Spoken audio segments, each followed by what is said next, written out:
இல்லை பூஜை அறைக்கும் பணத்துக்கும் சம்மந்தமே இல்லைங்க. இல்லை லக்ஷ்மி கடாட்சம் அதுதான் சொல்கிறேன். அந்த வாஸ்துக்கும் இந்த பூஜை அறைக்கும் அதே மாதிரி பண வரவுக்கும் 1% கூட தொடர்பே இல்லை.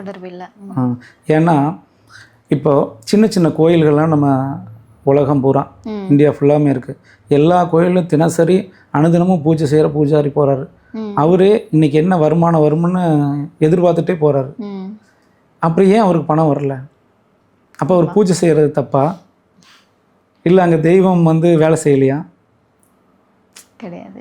புரியுதுங்களா? அப்போ பூஜை அறைன்னா என்னன்னே நம்ம மக்களுக்கு புரிதல் இல்லை. பூஜை அறை அப்படிங்கிறது உங்களுடைய எண்ணங்களை ஒருநிலைப்படுத்துறது. அதுதான் பூஜை அறை. நீங்கள் ஒரு ஒரு ஒரு காலி இடம் ஓப்பனாக ஒரு இடத்துல உட்கார வச்சு உங்களை ஒரு தியானம் பண்ணுங்கன்னு சொன்னீங்கன்னா உங்களுடைய எண்ணங்கள் அலைபாயும். நம்ம ஒருநிலைப்படுத்த முடியாது மனசை.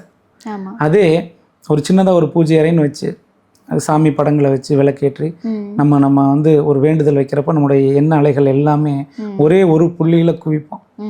அது விளக்கு மேலேயாக இருக்கலாம், இல்லை சாமி முன்னாடி தெய்வத்தினுடைய ஃபோட்டோவாக இருக்கலாம். அதுக்காக தான் பூஜை அறைன்னு ஒன்று கொண்டு வந்தது.